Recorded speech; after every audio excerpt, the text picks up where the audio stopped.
Nunca fuiste al cine. Todas las noches, en el 88.7 de tu dial. This radio station will remain on the air day and night. Tiempo de descuento, se viene la última jugada. An urgent bulletin. Will Sheriff David Sims please contact KAB Radio? Loaiza tambaleante de una cuerda a la otra. Lau se le aplica una violenta derecha al flanco.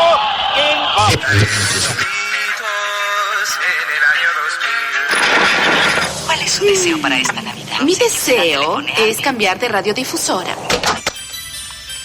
En las siguientes 2 horas vas a vivir una experiencia cinematográfica en la radio. Apaguen sus celulares y disfruten la función. Comienza. Nunca fuiste al cine.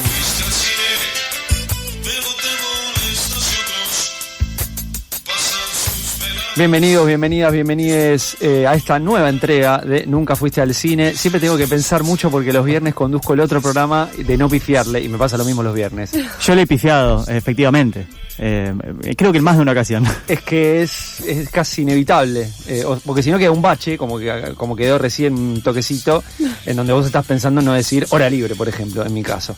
¿Cómo anda, Paula? Ay, mete el chivo. Exactamente. Los viernes a las 19 por... Sí, por la retaguardia. Por la retaguardia. Bueno, también escuchen Hora Libre. ¿Cómo va? ¿Cómo están? Bien. Bien. Sí. Yo me siento esta semana muy informada porque estuve escuchando todas las mañanas el nuevo programa de La Tribu de nuestra compañera Rosaura. Exactamente. Qué salto que dio, ¿no? Claramente nosotros somos la cantera, ¿no? El semillero de esta radio. Llegó la Premier, ¿no? Sí, claro, empezó acá como una coordinadora, empezó, ¿no? Como si no tuviese 20 años de radio atrás. Estuvo acá coordinando aire, cada tanto hacía piso y de repente te conduce la mañana de FM La Tribu con su nueva programación haciendo Buen Día, Fin del Mundo. A las 9, si no me equivoco. De 9 a 12. Y de 8 a 9, no recuerdo el nombre. El programa anterior. El programa anterior, ¿cómo se llama? Ahí por cucaracha no soplan. De 8 a 9. ¿Quiénes están en la mañana de La Tribu? Bueno, ya va a bueno, salir, era un programa. ¿Quién habla? Todavía no arrancó. ¿No hay? ¿Todavía no arrancó? Todavía. O sea que arranca a las 9. La programación arranca a las 9. Perfecto. Bueno, está bien, no hay que madrugar tanto. No, está perfecto. Chicos, no jodan. Bueno, hablar no lo presenté, pero ya habló, así que se presenta solo. Hola, Rodrigo Ferreiro, ¿cómo te va? Bien. Excelente. Fin de semana raro, mucho cine, aprovechando que no hay fútbol. No hay fútbol. Así que nadie tiene que ir a la cancha, por eso también hay ausencias aquí. Bueno, perdón, hay muchas ausencias aquí. Sí, ahí Le mandamos un abrazo a Agustina Rancini, que está llegando desde el punto neurálgico de la conversación de este momento. Claro, Exactamente. Sí, bueno, pero Agus estuvo ahí por los estudios, no estuvo al lado de Trump recibiendo nada, ni dándole la mano, ni nada de eso. No que sepamos, claro, por lo menos se cubre. Claro, no hay foto, pero está volviendo, ese es el mío y está bien que lo haya subido porque ahora escucho mucho mejor. Perfecto, porque además nuestra audiencia se habrá dado cuenta que nos escuchamos más lindos. Sí, por supuesto. Viste que nosotros, La Tribu es la última radio en pie. Acá no va a poder vernos en vivo, al menos las caritas, usted se lo pierde, ¿no? Puede venir a la Marea 873, toca el timbre y dice, ¿puedo presenciar este programa en vivo?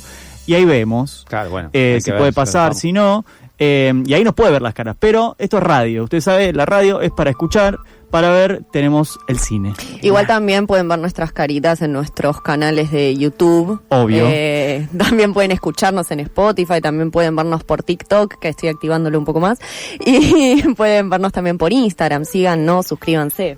Un dato no menor que mencionabas recién, Pau, YouTube. Suscríbanse a YouTube, que eso ya sabe porque la gente ya está en redes sociales hace muchos años y todo el tiempo le están exigiendo, demandando y apuntando a punta de pistola para que se suscriba a cosas y a lugares. Bueno, hágalo por este programa. Aparte nosotros le pedimos solamente la suscripción, porque hay suscripciones que te demandan. Poné 5.000 pesos, poné 20.000 pesos, mandame un cafecito. Nosotros solo pedimos que se suscriban. Sí, por ahora. Si nos quieren dar plata, igual también, sí, de nuevo, también. ¿no? Nos escriben por privado.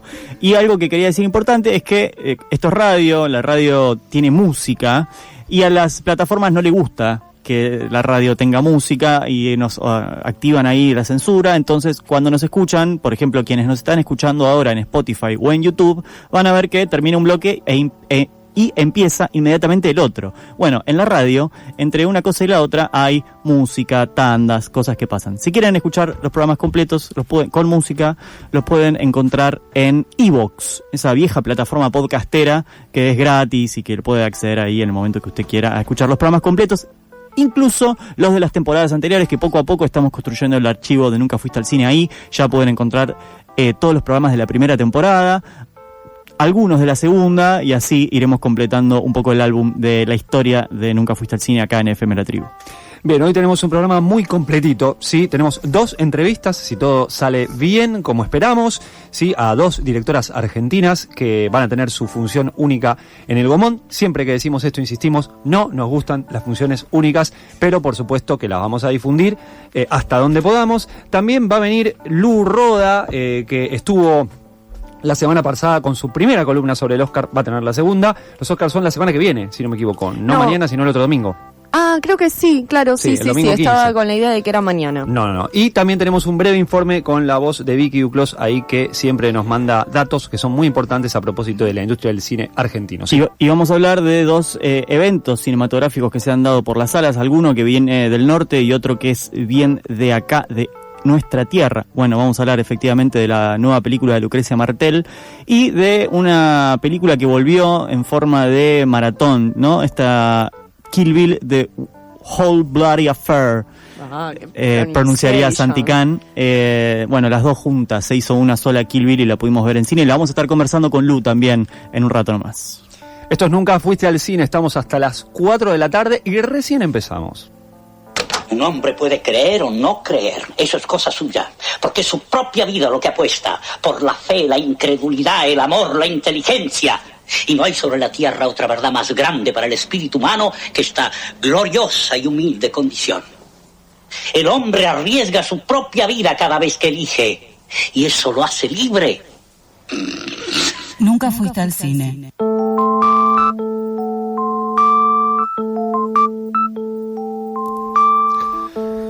Bueno, hay algo que atraviesa nuestra infancia y creo que la infancia de muchos chicos y chicas. De hecho, yo tengo sobrinas, una de ellas muy pequeña, sí tiene 5 años, aunque si ella me escuchara me diría, no soy tan pequeña, pero lo sos, Emilia, lo sos, que es la tortuga Manuelita. Sí. O sea, a nosotros que somos, yo tengo más de 40, mucho más, pero vos que... Yo es uno de mis primeros recuerdos audiovisuales, la Tortuga Manuelita. De hecho, creo que es una de las primeras películas, junto con Monster Inc., es de las primeras películas que recuerdo así ver en cine. Bueno, mirá qué loco que yo cuando hablo de Manuelita, la tortuga, no pienso en lo audiovisual. Claro, porque la película audiovisual de Manuelita es posterior, ya no era tan chiquito en ese momento, sino que pienso en la canción y en María Elena Walsh, ¿no? Y tal vez aquellos y aquellas que son un poco más chicos que yo piensan en García Ferré y en la película que, si no me equivoco, es del... Bueno, ya lo vamos a buscar y lo vamos a develar porque estamos en comunicación telefónica con Débora Narváez, que es directora de una película sobre Manuelita que se llama Manuelita, ¿dónde estás? Y queremos saludar a Débora, que está del otro lado del éter. ¿Cómo va? ¿Todo bien, Débora? Hola, chicos, muchas gracias acá por recibirme. Y sí, muy contenta de estar en este momento con esta proyección de la película. Bueno, gracias a vos por estar aquí en Nunca Fuiste al Cine. Bueno, tuvimos la suerte de ver la película, sí, que después vamos a estar recordando qué día la dan en el Gomón y esperemos que haya más funciones todavía y si tenés alguna función ahí en algún otro lado del país, por supuesto. La primera pregunta que quería hacerte al ver la película, que la vi hace muy poquito, es si Manuelita es una película sobre la tortuga Manuelita, sobre Pehuajó, sobre María Elena Walsh, sobre tu pasado en Pehuajó, todo eso junto. ¿Cómo la pensaste la película? principio la película surgió ante el desarraigo de yo no estar viviendo en Pehuajó y que siempre surgía la pregunta, ¿no? De, sos de Pehuajó, ¿de dónde es Manuelita?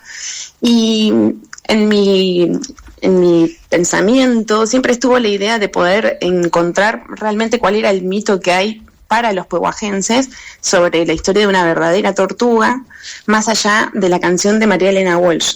Entonces ese mito que surgía me llevó a encarar la película y a tomar decisiones de decir, bueno, voy a hacer esta historia, la voy a contar, voy a investigar y en cierta forma voy a terminar hablando de la tortuga pehuajense, la originaria, digamos, después de la canción, por supuesto, y ver si esto está, digamos, enreverado, está enlazado de alguna forma, y termina siendo un retrato de la ciudad de Pehuajó y también está contado desde mi punto de vista porque al ser pehuajense y yo volver, hay una cuestión que tiene que ver también con volver a las raíces y a mis orígenes, y bueno, y también es mi cuna como la de Manuelita. En la película, más allá de esto que bien describís, también encontrás un momento para hablar de la autora de la canción, de María Elena Walsh. ¿Eso lo pensaste desde el principio? ¿Lo agregaste después? ¿Cómo decidiste abordar parte de la vida de María Elena Walsh en la película?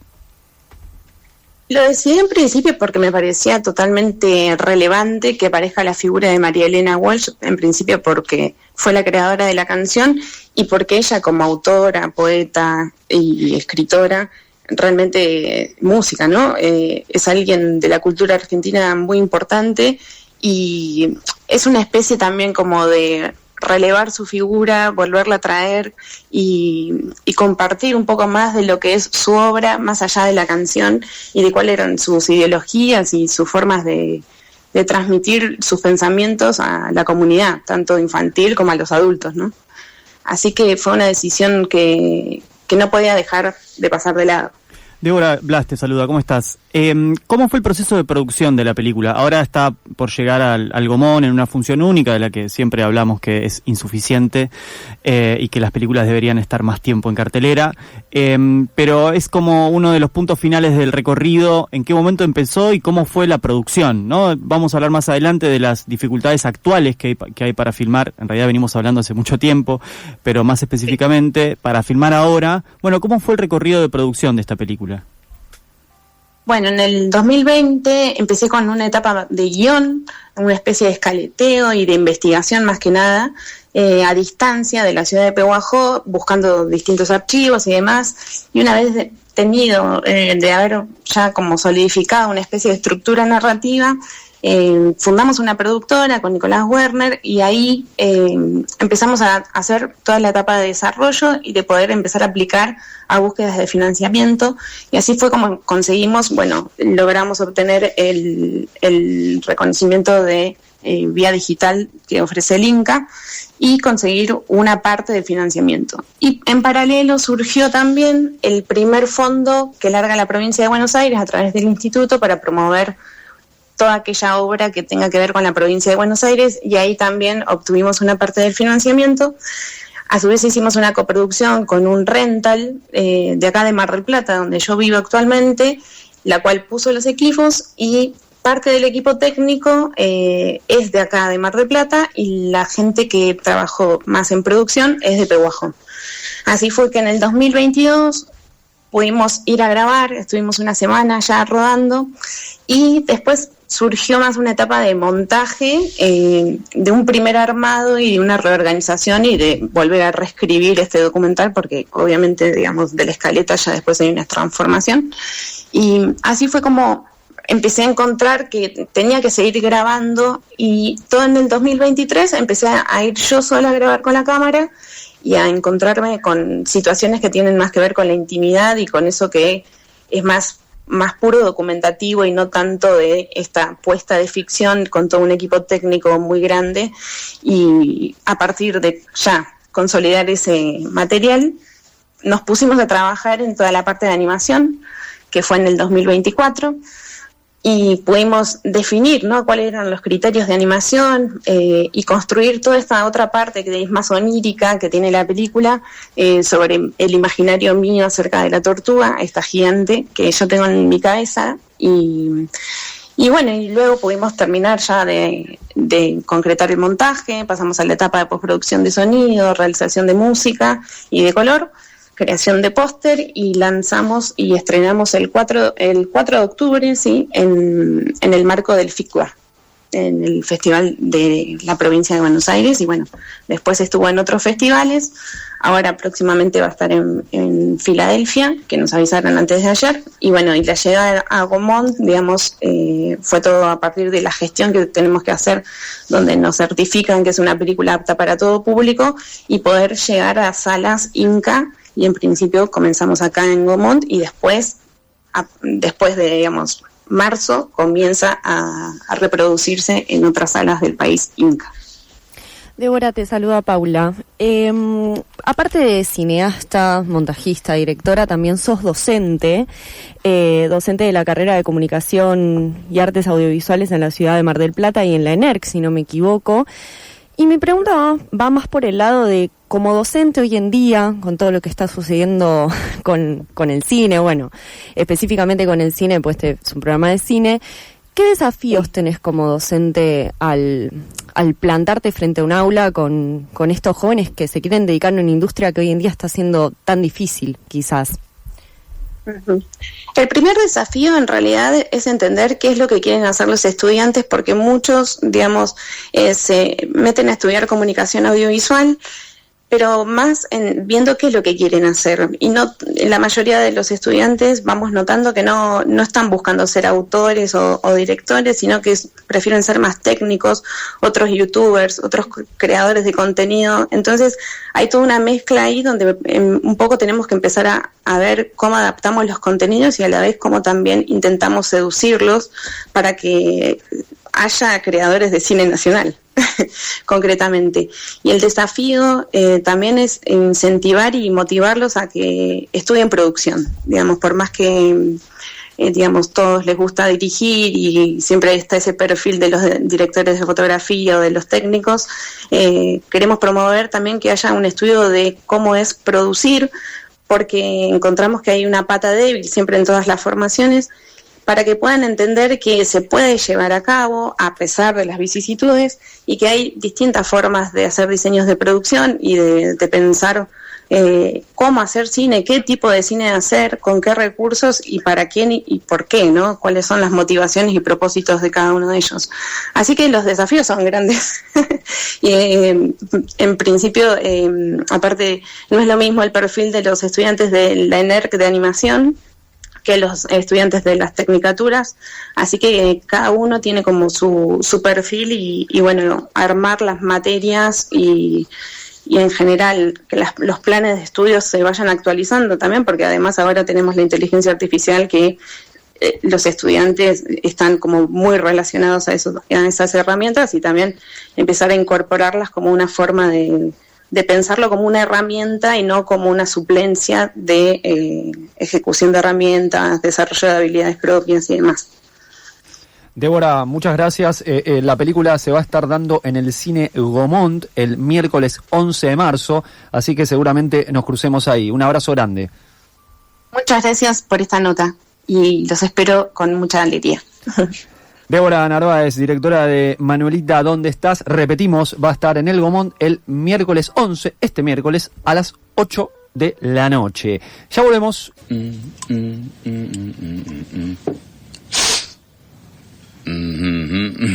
¿Perico? No, muchas gracias, señor. Señor Hanna, ¿qué puedo ofrecerle esta gloriosa tarde? Bueno, Héctor, este es el plan del juego. Tú vas a traernos 2 martinis. Sabes cómo me gusta, seco. Luego, precisamente 7 minutos y medio después, traerás 2 más. Y después 2 más cada 5 minutos hasta que uno de nosotros quede noqueado. Excelente estrategia, señor. Yo solo quiero agua por ahora. Gracias. Es su primer día en Wall Street. Dale tiempo. Gracias. Gracias. Señor Hanna, ¿es capaz de consumir drogas durante el día y de hacer bien su trabajo? ¿Cómo chingados harías este trabajo? Con cocaína, papá. Faso, vino y pala, es la banda de la Ferrer. Nunca fuiste al cine.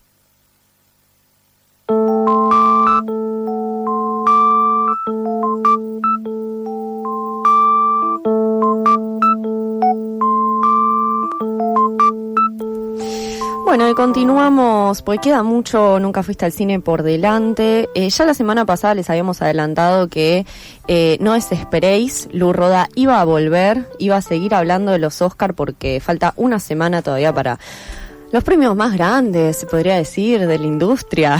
Aparte, la semana pasada estaban los SAG, ¿era? Sí, eso iba a decir, el domingo fueron los SAG y... Bueno, rompieron han pasado todo. Han pasado cosas terribles. No, terribles no, buenísimas, pero sí ha cambiado un poco el paradigma de lo que veníamos discutiendo, ¿no? Hasta ahora y nada, un poco eso vengo a traer acá una semana antes de que sean los premios, bueno, todo lo que está pasando y todas las incertidumbres que están ocurriendo en este momento. Así que eso, un poco. Bueno, sí, adelante Lu Roda, que nos va a contar qué sucedió esta semana. Bueno, también la semana pasada hablamos de las actrices de reparto nominadas a los Oscar y las internas y cómo le fue en otras termas y en otros premios y en otras cosas. Y esta columna vamos a dedicarla a las películas nominadas a los Oscar 2026. Sí, a las mejores películas, a las que están candidateándose a mejor película, porque me parece que es una forma interesante y sencilla de contar un poco todo lo que está pasando y todas las narrativas que están sucediendo en este momento. Les invito igual a que me cuenten un poco si vieron las películas que voy a nombrar. Yo no llegué a verlas todas, lamentablemente, voy a confesar un pecado. Bueno, puede pasar. Pero un poco más que hablar de las películas o lo que me parecieron a mí, que por ahí en un momento salen mis opiniones, es hablar, bueno, cómo llegaron a ese lugar de mejor película, a esas 10 nominadas y cuáles son sus narrativas o sus construcciones ahí como narrativas que se están construyendo para ser ganadoras o para defender ese lugar en la lista de las 10 mejores películas del año, según los Oscars, ¿no? Primera pregunta, ¿qué te parece bueno, no es una terna porque no son 3, son 10, pero qué te parece esta selección final de películas en comparación al menos con el recuerdo que tenés del último año o de los últimos años? Yo siento que este año son todas grandes merecedoras. Hay un par que digo, bueno, tranquilamente pudieron haber estado. Pero... Además de Sirat, ¿cuál? No, bueno, Sirat, más allá de eso, yo creo que acá hay un par de deudoras. No entró a mejor película, por ejemplo, Un simple accidente, que venía con un momentum, había ganado Cannes y venía como ahí full, no entró. Wicked, por ejemplo, desapareció directamente, fue asesinada, no estuvo en ninguna categoría. Es la gran ignorada. Es la gran ignorada de este año. Sí. Llora Santiago Can y Agus Rancini. Y sí. Sí. Yo lloro con Agus. Yo estoy con ella. Después, no sé, otras películas tipo Weapons, a mí me hubiese gustado verla acá. Estaba shortlisted en su momento, pero no llegó, no la alcanzó. Y creo que primó otras decisiones este año, ¿no? Me parece que hay como una narrativa general de ciertas decisiones, de una diversidad quirúrgica en términos de cada película expresa algo distinto, ¿no? Sí. De la búsqueda que se tiene con una película nominada a mejor película, creo yo. Y empezando por ahí, voy a hablar rápidamente de las que no vi, no las que no vi, sino las que creo que, no las vi igual, pero creo que están con menos chances, que sus nominaciones tienen algunas particularidades, que yo las listé como del 1 al 10, las que creo que la 1 es la que va a ganar y 10 la que más difícilmente gane. Voy a empezar por Fórmula 1, que para mí es una película que quedó por categoría técnica, o sea, es el hecho de que es una película que está nominada solamente a edición, sonido, efectos visuales y a mejor película. O sea, no hay actores en esa película. Es una película hecha por computadora, al parecer, y que simplemente lo que se valora o lo que se lleva como estandarte es lo técnico frente, bueno, a lo actoral en ese caso. Sí, en ese sentido yo puedo decir, yo soy una persona que no sé absolutamente nada de Fórmula 1, para mí son autitos corriendo una pista, y la verdad que es una película son autitos corriendo una pista. Claro, bueno, pero como que no veo nada más allá de eso, o sea, como que no entiendo cómo hacen los puntos, no entiendo absolutamente nada, y es una película que igual de todas formas me convocó al cine, porque empezaban a hacer bombo y platillo, Fórmula 1, y dije, bueno, no me quiero quedar afuera el FOMO, y la verdad que para ver en cine, creo que es una peli que es para ver en cine, porque en tu casa te cagás de angustia, o sea, si la ves en una pantalla. Es la película del año pasado que más defiende esta postura de hay que ir al cine, careta. Totalmente, sí, o sea, es a nivel técnico. Y por eso que gane un Oscar, aunque sea. No sé si es la mejor película, pero que gane uno, por lo menos. Es probable que vaya a ganar edición y efectos visuales. Esas dos son como sus categorías. Sonido también. Tiene más contendientes en sonido. En edición, la única contendiente que le veo es Marte Supreme. Pero el resto, seguramente, visuales y sonido, es muy probable que gane esta película. Y es lo único, de hecho. ¿No tuvo tuvo algún otro premio en alguna de las otras? Sí, ganó edición y ganó sonido en los Golden Globes, o en los Critic Choice. No, los Critic Choice, los otros no tienen categorías. Y es la única así que viene ganando. Y viene ganando algunos premios así de edición y sonido en más chiquitos de críticas de sonido y de edición. Pero no viene ganando nada, es más, está desaparecida de los otros premios. Es que yo creo que envejeció, no digo que envejeció mal, pero la espuma que generó al principio se agotó muy rápido. Envejeció mal salió hace menos de un año, qué rápido envejecen las cosas. Bueno, las películas de verano, que es el invierno de ellos, son películas complejas. Claro, porque además si estás solo nominado en rubros técnicos, bueno, esa destreza técnica aplicada a qué, ¿no? ¿Qué estás contando? ¿Qué estás transmitiendo más allá de eso? A eso, justamente lo que quería acotar era al respecto de eso. Está bien la cuestión técnica, la edición a nivel técnico, pero la edición también es contar algo, es narrar algo. Y es como que a veces me genera un poco de angustia que se reduzca a eso, como, che, qué bien montado que está esto, mira el auto cómo va para ver. Pero es eso. Sí, pero es esa película es eso. Qué triste, la historia es malí, o sea, la historia es floja. O sea, me entristecería que gane mejor montaje o edición. Sí, pero para mí es el mismo efecto que tuvo en su momento cuando discutíamos Parasite contra 1917, contra 1917, que todo el mundo decía, va a ganar. Y yo decía, sí, es un gran plano secuencia la película. Claro, pero el plano secuencia tiene que estar sostenido en algo. La película parecía un videojuego. Exacto. Tenía esta banda sonora de videojuegos. Sí. Entonces es como, y Parasite estaba al lado, era una obra maestra, y la gente estaba tipo, no. Bueno, pero plano secuencia, no cortan. Lo mismo. Bueno, voy a pasar a la siguiente, porque faltan bastantes, y hay unas más interesantes que esta, que es Train Dreams, Sueños sobre Tenes, que para mí es como la película épica medio de este año, es medio como para mí el año pasado, como que teníamos, la película de 3 horas y media, que me olvido el nombre siempre, la del arquitecto. Sí, de Brutalist. De Brutalist. Esta es como medio ese sentido épico de querer contar una historia lenta sobre un personaje durante los años y ves su vida. Y se justifica y es un obrero. Yo creo que lo mejor que tiene la película es que es preciosa. Claro. Es una película preciosa, para mí es gran contendiente a ganar fotografía. Es una película que es muy hermosa de ver. Es otra película sobre el duelo. Para mí es como la contracara masculina de Hamlet, voy a decir eso. O sea, como que acá el protagonista es masculino y va llevando adelante como toda esta narrativa. Para mí, lo único que va a ganar es, si gana algo, fotografía.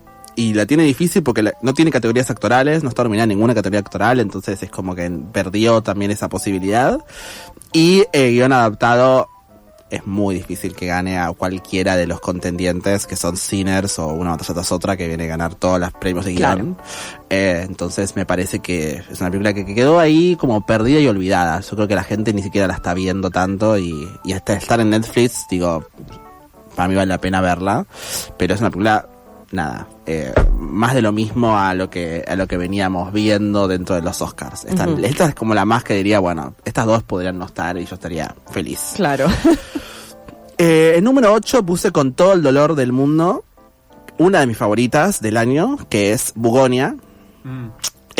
Para mí es una gran película, a mí me gusta mucho, yo soy del team Yorgos Lanthimos, estoy de su lado del mundo. O como dice Pau, Logaritmos, estoy del lado de logaritmos de la vida.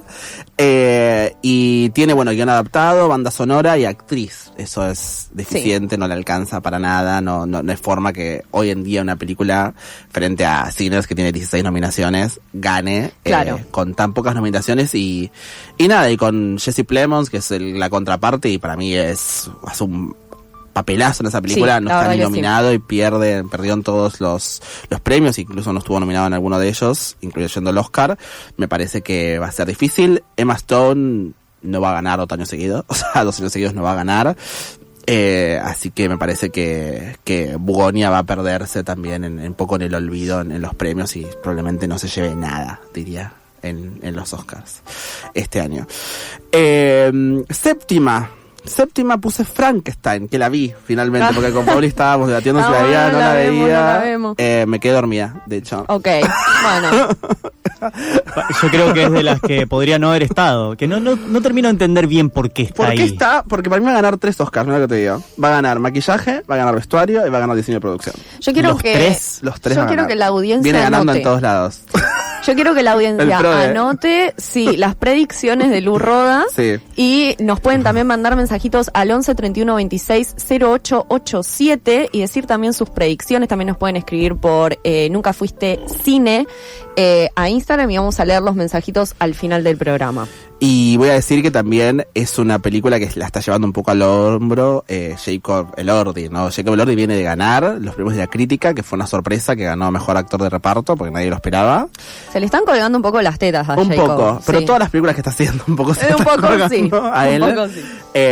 Para mí igual es lo mejor de la película, el Frankenstein, o sea, a mí me encantó. Todo lo demás me pareció aburrido.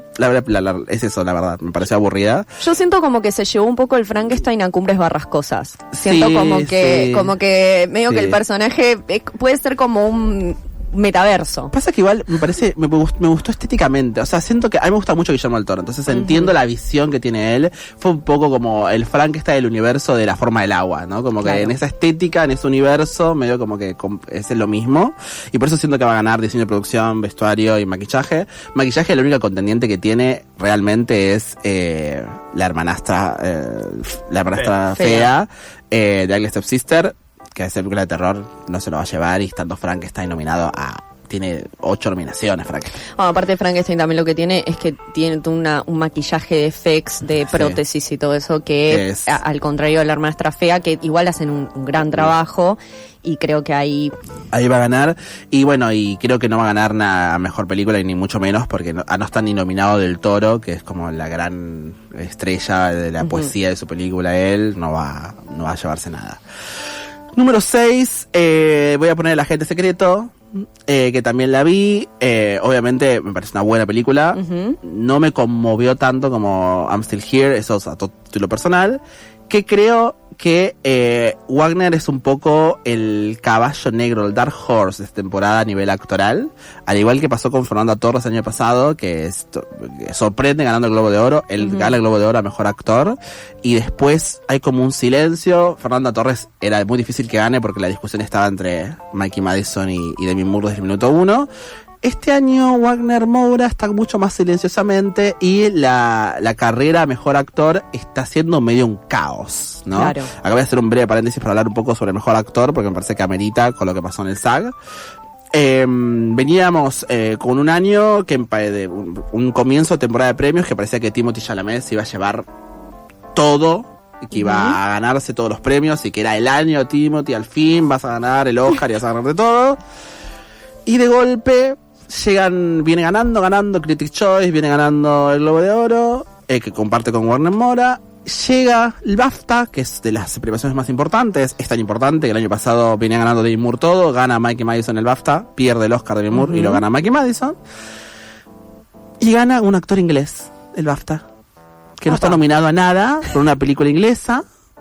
Quítate tú, le dijo a Timoteo. Y pierde Timothy el BAFTA.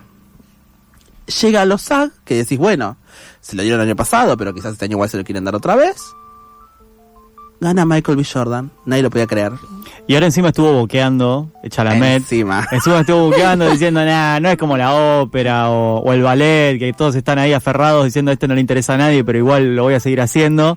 Como si el cine estuviese en la cresta de la ola en este momento. Claro. Y está generando un rum negativo en este momento. Sí, a veces hay que saber cerrar la boca, Timoteo. Sí, eso pasa.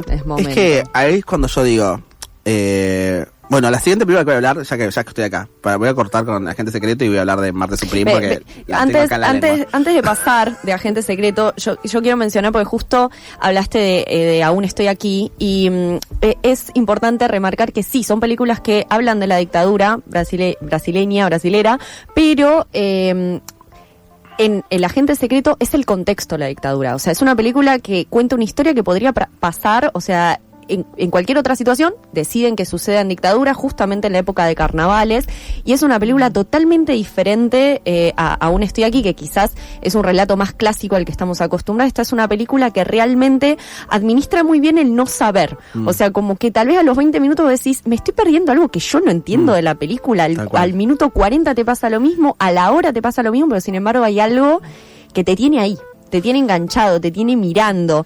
Y a mí la verdad es una película que me gustó mucho, se me hizo un poco larga, pero para mí verla. Es eso toda de Wagner Moura. Sí. Tiene una forma de actuar con una sutileza del no pasar nada y a la vez una microexpresión en los ojos, algo que te va generando el ambiente, toda de él, me parece. Sí. Que hay como decisiones de la dirección y del guión que no me convencen, pero actualmente me parece que si se lo gana él, me paro y aplaudo. Y si la ven, quiero sus opiniones de Doña Sebastiana, porque tiene un lugar especial en mi corazón. Bueno, voy a hablar brevemente, porque quiero hablar de esto. Voy a decir igual que para mí no va a ganar Mejor Peli Extranjera, que eso es una posibilidad. Es una película que está nominada a 4 Oscars, a Casting, Peli Extranjera, Actor y Mejor Película. Para mí no le alcanza para ganar la Sentimental Value, lamentablemente. Claro. Pero bueno, es una gran contendiente igualmente a Mejor Película Extranjera. Bueno, quinto lugar para los fans del cine, los gordos cine, como digo yo, es cine. Puse a Marte Supreme. Si fuese por mí, tampoco estaría en la lista.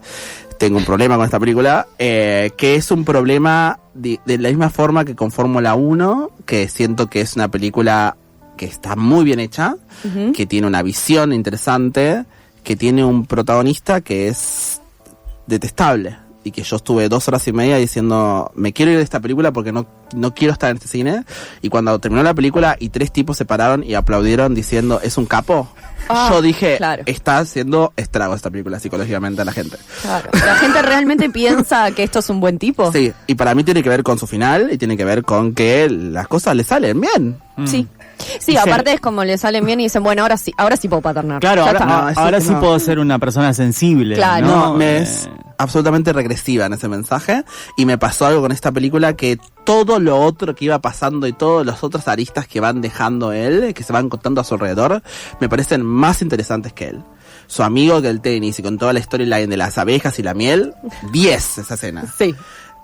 La actriz Gwyneth Paltrow, hace mucho no había actuar tan bien a Gwyneth Paltrow, yo no podía creer en un momento, dije, Gwyneth Paltrow, es verdad, esta es la chica que se metía cristales por la vagina, que era lo último que sabíamos de ella, y de golpe volvió a actuar, y digo, ok, y todo eso me parece más interesante que él. Entonces eso para mí es un problema. Porque es algo que ya se ha visto además, y hay algo del cine de es Josh Safdie, ¿no? Porque están los dos hermanos filmando por separado, que es un poco eso, esto ya se ha visto, ¿no? Como y ahora parece que cuando todos le querían dar un Oscar a DiCaprio y nunca se lo daban, ahora parece que es una figura intercambiable, y el lugar que tenía DiCaprio ahora lo tiene el amigo Timothy. Es el nuevo, o sea, como siento que Timoteo está tomando papeles que hubiesen sido en su juventud de DiCaprio. Pero perdón, ¿cuántos años tiene este señor? ¿Timoteo? Sí. Tiene 29, 30 años. Sí. Pará, ya va a llegar el Oscar. Claro, DiCaprio lo mira y le dice, flaco. Claro, pasa que él quería ganarle a ¿cómo se llama el que ganó más joven? El brutalista, Adrien Brody, que ganó a los 29, y él estaba como, quiero ser el más joven, quiero...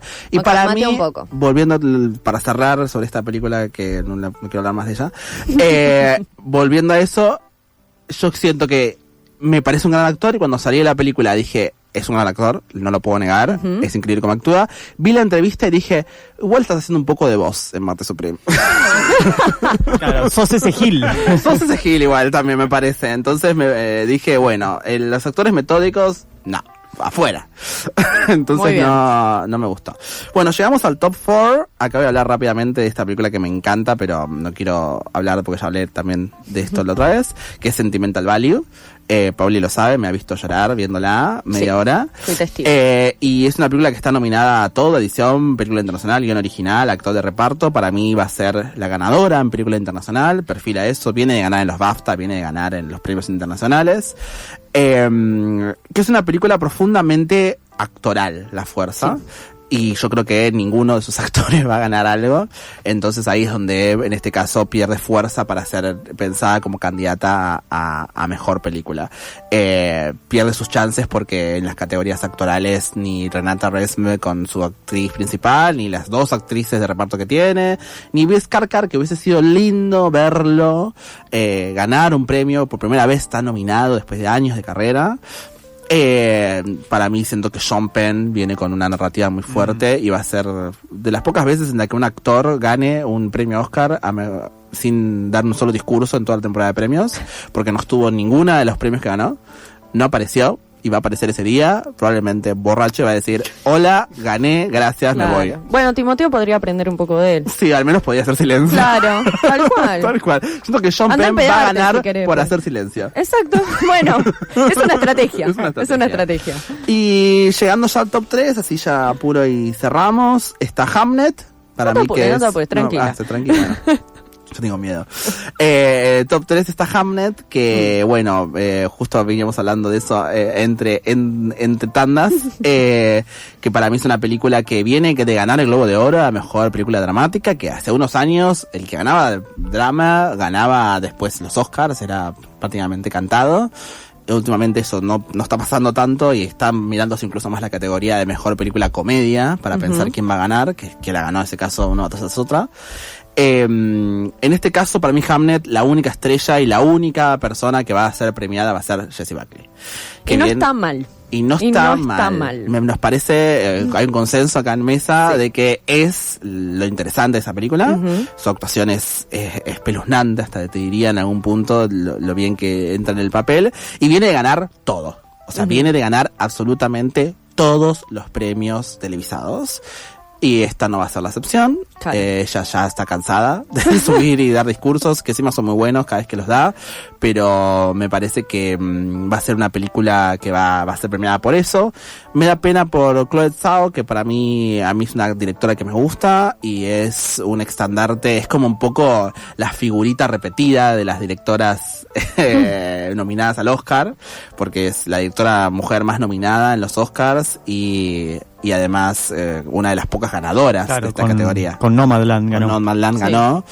Entonces es una gran favorita, ¿no? A ver lo que hace siempre y ver su visión, y que tiene una muy variada también filmografía, de pasar de Nomadland a dirigir los Eternals de Marvel, a dirigir esto, es como Es muy versátil. es muy versátil en ese sentido, y tiene algo que yo lo valoro en este contexto de Marty Suprimes, que es que tiene una mirada muy femenina de la dirección, y me parece interesante esa mirada que tiene de una sensibilidad, de una feminidad que es muy, muy, que la valoro en un contexto medio de incels. Y bueno, ahora llegamos para mí voy a decir top 1, top 2, porque en realidad no puedo decir con exactitud qué va a pasar, pero tenemos frente a nosotros una batalla difícil, una batalla tras otra. Tal cual. Que es Sinners versus una tras otra, valga la redundancia, ¿no? Que para mí las dos hacen un buen caso y una buena narrativa de películas a ganar el Oscar. Son dos películas que a su manera son profundamente políticas, que dan un mensaje. Sinners es mucho más directo ese mensaje, pero a su vez es una comedia, es un musical de terror.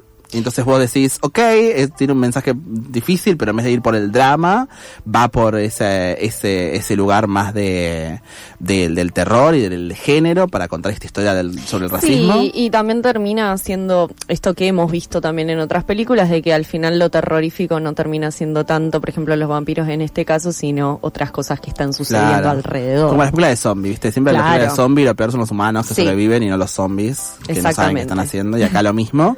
Y es muy interesante, es la película más nominada de la historia de los Oscars, y viene de ganar el SAG a Mejor Ensamble, Mejor Reparto, que es como el premio a Mejor Película que tienen en SAG, que se justifica porque la verdad que es una película muy coral, es una película en donde todos los actores están toda la película en escena, en el mismo lugar, en la misma locación, y se ve mucho esa coreografía y esa danza entre actores, pero que tiene una gran contendiente del otro lado, ¿no? Que es una batalla tras otra, que la narrativa que se viene construyendo en los premios es Paul Thomas Anderson, llegó tu momento. Claro. Y esa es la narrativa con la que lucha fuertemente Sinners. Sinners es la película más de que vos ves una Viola Davis emocionándose por darle un premio a Michael B. Jordan, un Samuel Jackson, para mí estaba repensado. Dijeron, vieron el sobre y dijeron que suba Viola Davis y Samuel Jackson a darle esta película de negros, dos actores negros top, dar esta película de racismo. Claro. Y lo mismo, y del otro lado tenés a Paul Thomas Anderson, que viene ganando todos los premios de dirección, todos los premios de guión adaptado, viene ganando absolutamente todo, y que parece que es su momento. Entonces ahí vamos a ver qué narrativa gana, ¿no? Te quería preguntar, Lu, porque vos lo dejaste medio picando la semana pasada y lo retomaste muy bien hoy. Para vos, ¿qué narrativa va a pesar más? ¿La migración o lo afroamericano? Yo creo que la semana pasada te iba a decir la migración.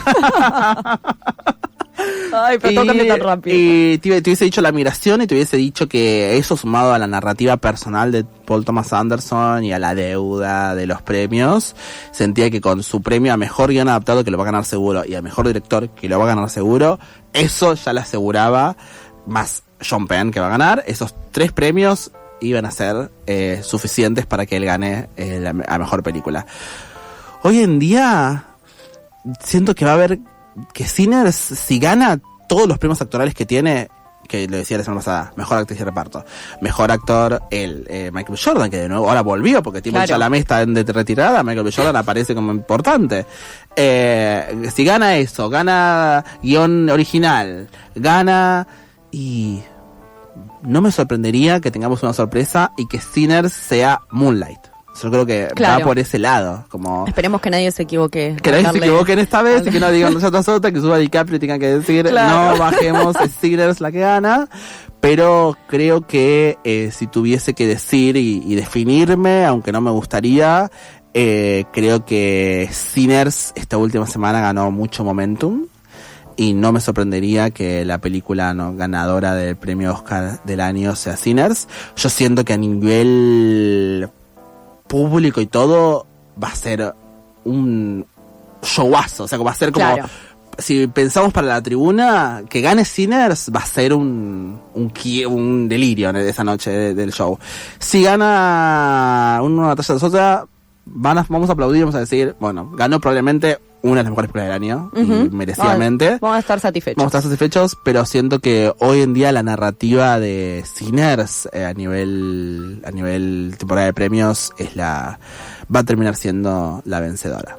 Bueno, estas fueron las predicciones de Lu Roda sobre los Oscar. Esperamos las suyas al 11 31 26 08 87. Hagamos un prode. Y lo subimos a redes sociales, ahí pueden participar, @NuncaFuisteCine.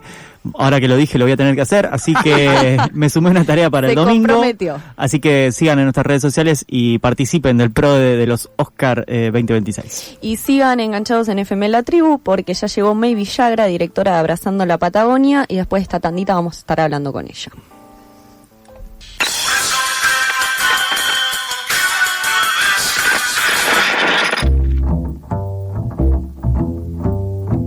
Menos de 60 minutos es un mediometraje. Arranca la segunda hora de Nunca Fuiste al Cine.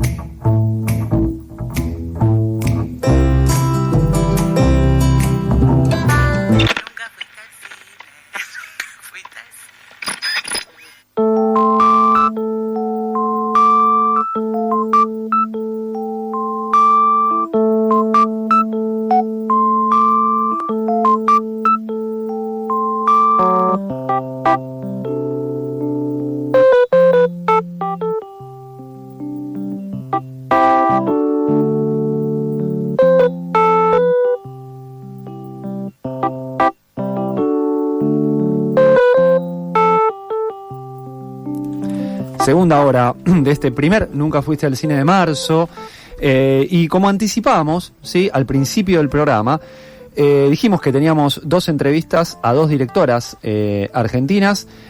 Antes tuvimos a la directora de Manuelita, ¿dónde estás?, ¿sí?, Débora Narváez, y ahora estamos aquí, en este caso presencial, ¿sí?, Débora salió por teléfono, con May Villagra, directora de Abrazando la Patagonia. ¿Cómo andas, May? Bienvenida. Buenas, gracias por el espacio, chicos y chicas. No, a vos por venir. Bueno, vimos hace muy poquito, hace menos de 12 horas, tu película. Y bueno, es una película fuerte, con declaraciones realmente fuertes a propósito de los incendios en la Patagonia, pero también es una película muy personal, porque hay familiares tuyos, ¿sí?, que están atravesados por esto. ¿Cómo pensaste en esta película? ¿Cuándo lo empezaron a pensar? Y también, ¿de qué modo o en qué momento pensaste en contarla así, con estos testimonios tan fuertes y, como aparece todo ahí con tanta crudeza? Uh-huh. Bueno, creo que la crudeza fue algo que apareció, no estaba premeditado claramente, pero sí surgió, puntualmente después del incendio, para quienes no saben, habla parte desde el incendio del 9 de marzo de 2021 en Golondrinas, Chubut. Ahí se quemaron más de 13.000 hectáreas de bosque nativo y más o menos 250 casas. Entre esas casas estaba la casa de mi mamá, que vive allá hace más de 11 años. Así que, a partir de ahí, obviamente, inmediatamente después del incendio fue más a nivel organizativo, preparar colectas, procesar un poco lo que fue la pérdida total de nuestra casa y ponernos en campaña con eso. Pero posteriormente a eso, fue como, sentir la necesidad de... Es como que creo que nace un poco la peli desde la impotencia, de no saber qué hacer, de que en general nada es suficiente. Entonces, desde mi lugar fue como, sentir que necesitaba hacer algo más y que ese algo más, tenía que tener que ver con lo que más me gusta hacer o lo que es mi forma, digamos, de canalizar o de expresar un poco cada cosa que me va sucediendo, que es a través del cine. Entonces, ahí al principio, me contacté con compañeras, con mi prima, fue como un equipo muy reducido de mujeres y disidencias. Casi todas las cabezas de equipo de este largometraje son mujeres y disidencias, así que me parece un dato re importante también para la forma en la que se gestó la peli y la forma en la que fue creciendo y todo. Y justamente esto que decías, como está todo atravesado también por lo personal y por todo lo que nos estaba atravesando como familia, creo que esta intimidad y esta forma de hacerlo así colectivamente, independientemente, viste, como creo que es algo que fortaleció también a que la peli se haga de una manera, para mí más amable también. Pero al principio imagínate que habíamos pensado un corto, ni siquiera lo habíamos pensado como largo, era como, la necesidad de hacer algo y era, hagamos un cortometraje que cuente lo que pasó, como que también creo que hay algo que, todo esto también lo fuimos como desglosando en los años, fueron más alrededor de 5 años que estuvimos haciendo la peli, y en esos 5 años fue como ir encontrando cosas como, ¿por qué lo estamos haciendo? Eso, replanteárnoslo todo el tiempo y más a mí me pasaba eso, que también era todo el tiempo estar conviviendo con el peor momento de mi vida, básicamente. Entonces era como, había muchos momentos en los que me preguntaba, ¿por qué lo quiero hacer? ¿Viste? Y la respuesta, no sé, es como que fue, no sé si en algún momento apareció o no apareció, pero sí siempre supe que no había chance de no hacerlo. Creo que es una película eso. Hoy la siento muy necesaria desde muchos aspectos, no solo desde a nivel personal, sino creo que a nivel social y a nivel ambiental, desde muchos aspectos. Entonces como que hoy por lo menos reafirmo que era necesaria. Así que creo que eso es re lindo también. May, hay también algo que se dice en la película y que también es lo que transmite como esta cuestión de lo colectivo, ¿no? De que la salida de alguna forma es colectiva, de la ayuda de la comunidad, del ayudarse entre vecinos y vecinas. Uh-huh. Muchas veces, y esto tal vez es algo que más adelante podemos profundizar cuando se retira lo estatal, ¿no? La municipalidad no aparece, el Estado no aparece. Hay como una salida colectiva y de ayuda entre vecinos y empiezan a tejerse muchos lazos de solidaridad. Y también creo que desde tu lugar como cineasta está el decir, voy a ir ahí con mi cámara, a pesar de todo el dolor que tengo, de estar ayudando a mi vieja a reconstruir su casa, a hacer esta película. ¿Cómo fue la recepción de la comunidad de hacer un documental, de hacer una película, de meterte en sus casas, de que te cuenten sus historias, en un momento también de mucho dolor para ellos, pues también era una cuestión ligada muy emocional al espacio, a perder todo, a perder objetos que, uno dice, lo más importante es que estoy vivo y es mi vida, pero perdiste tu casa, o sea, y hay una cuestión material que uno le pone mucho sentimiento a eso también. Sí, creo que en base a esto que decís, creo que también tiene mucho que ver con la pérdida de la identidad de uno. Uh-huh. Hay algo que también se repite mucho, que los testimonios lo dicen, como que lo primero que buscaban eran los papeles, los documentos, que son las cosas que dicen quién sos, dónde vivís, viste, como de alguna manera agarrarse a eso. Y es re loco porque también creo que en parte eso también se pierde. Y creo que esto también de ir al territorio y escucharlo, es como que también se generó esta intimidad de que me veían a mí completamente atravesada. También un dato es que yo no viajé a la Patagonia hasta el momento de hacer la película. Uh-huh. Entonces ahí también me encontré con todo eso, al mismo tiempo de querer hacer la película, y las chicas también es como que me contuvieron un montón en eso, porque fue muy difícil también como ponerme en el rol de dirección y de tener que tomar decisiones por ahí más de, bueno, hoy hacemos esta entrevista, esta otra, mezclado completamente con querer hacerme una bolita y llorar, que también sucedió. Así que es como, creo que también en las entrevistas puntualmente se generó esa sensación de entendernos en el dolor. Entonces como que de alguna manera eso creo que ayudó a que ellos puedan contar de esa manera lo que les pasó, porque también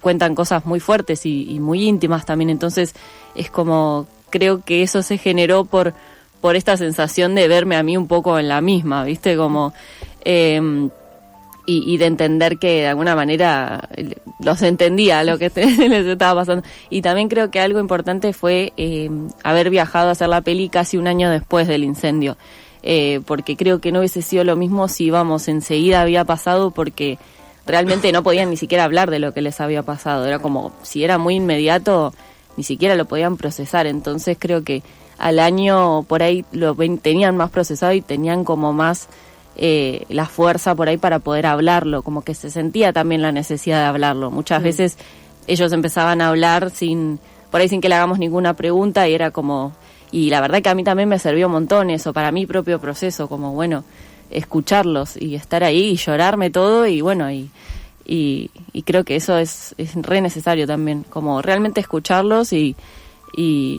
no sé, sin ningún interés más que estar ahí y escucharlos, si bien nosotros estábamos haciendo la peli, pero de alguna manera nos olvidábamos un poco de la cámara también, en ese momento en particular. Estamos hablando con May Villagra, ella es la directora de Abrazando la Patagonia. Sí, después vamos a estar diciendo cuándo se está dando en el Cine Gaumont. Siempre decimos lo mismo e insistimos, la función única nos parece insuficiente, ¿sí? Sí. Debería tener más continuidad el cine y el cine argentino, pero bueno, por supuesto que cuando hay una función única la difundimos porque es muy importante para la película y para todos aquellos y aquellas que trabajaron en ella. Volviendo un poco, o siguiendo con lo que decía Pau, a mí particularmente, yo imagino que a cualquiera que vea la película también, me impactó mucho el testimonio. Creo que es una chica que se llama, le dicen Rasta. Sí, Nadia.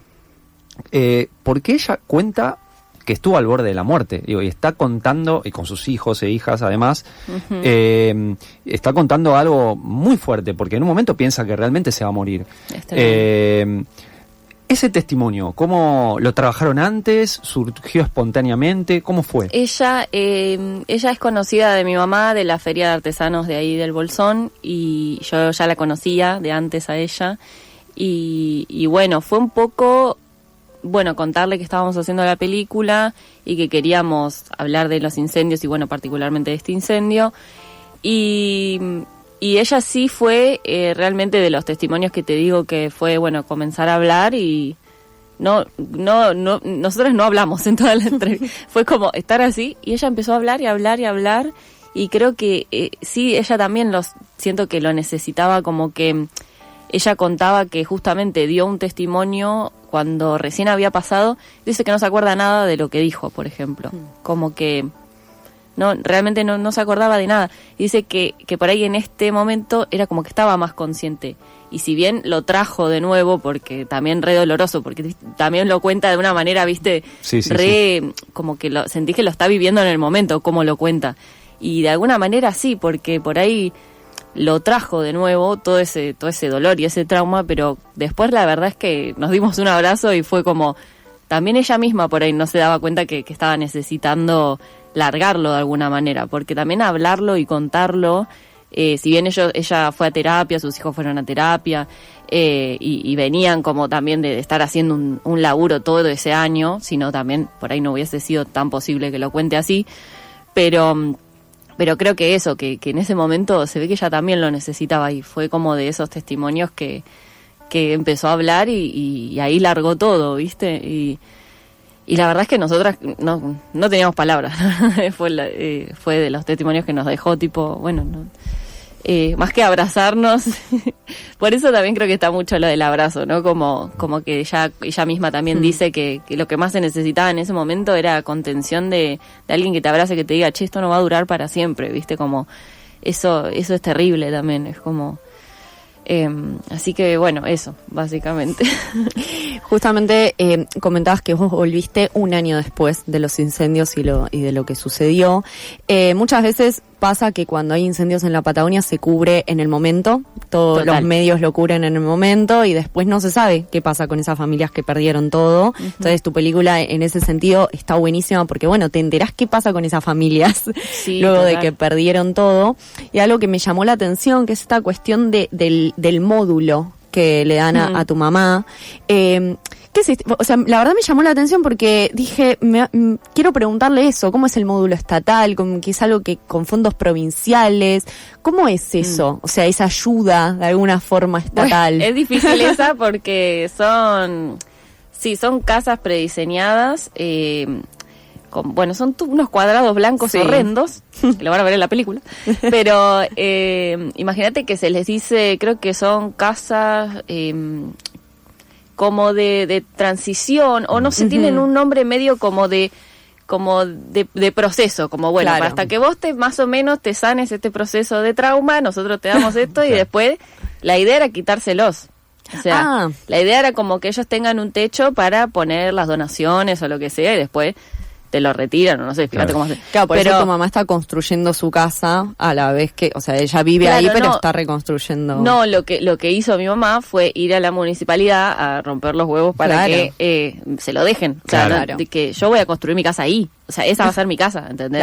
Claro, entonces, lo que hicieron, junto con, por suerte somos 4 hermanos y nos dividimos, por suerte tener hermanos y familia numerosa ayudó a que estemos ahí, y bueno, viajó mi hermana le reforzaron ese módulo, mi hermana es arquitecta, entonces fue como, bueno, hacer esto lo más hogar posible, porque también lo que pasa es que realmente son cuadrados blancos que vos ves al costado de la ruta y ¿dónde está la identidad ahí, viste? Como, bueno, no sé, es como muy difícil encontrar tu hogar en algo que es, no sé, son todos iguales. Entonces un poco nuestra idea con mis hermanos era como, bueno, buscarle cosas que le gusten a mi mamá, viste, que decir, bueno, que te gusta este color, te gusta, mi hermana le pintó un mural, viste, como cosas que la hagan como, bueno, esta es mi casa ahora, ¿entendés? Como, si bien nunca por ahí va a ser como la anterior casa, pero bueno, por lo menos poder construir su hogar ahí.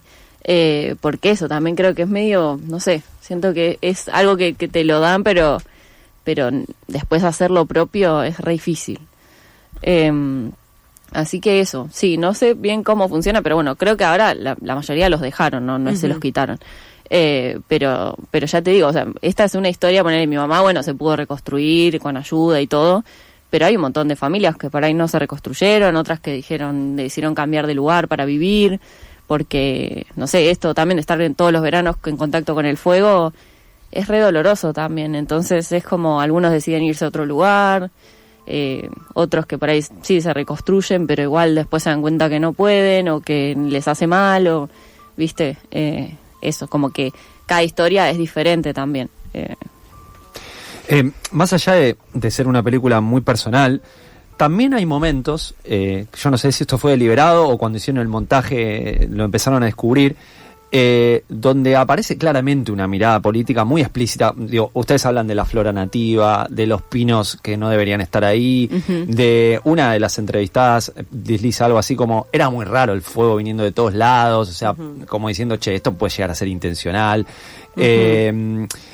Bueno, cuando aparece una de las entrevistas también diciendo, me dijeron que eran los mapuches y yo le dije que no. Digo, esto también es interesante en la película. ¿Cómo, esto lo pensaron del inicio o se encontraron con eso? Porque la mayoría de las veces son entrevistadas las que lo dicen. Sí, yo creo que ahí fue un poco reflejar también la misma incertidumbre de la gente de ahí, porque la verdad es que realmente no saben a quién culpar, no tienen a quién culpar, lo único que saben es que se quedaron sin nada, realmente, o sea, les atravesó completamente y lo que queríamos mostrar también es esto, como uno que le dicen que son los mapuches, otro que le dicen que es la megaminería, otras que le dicen...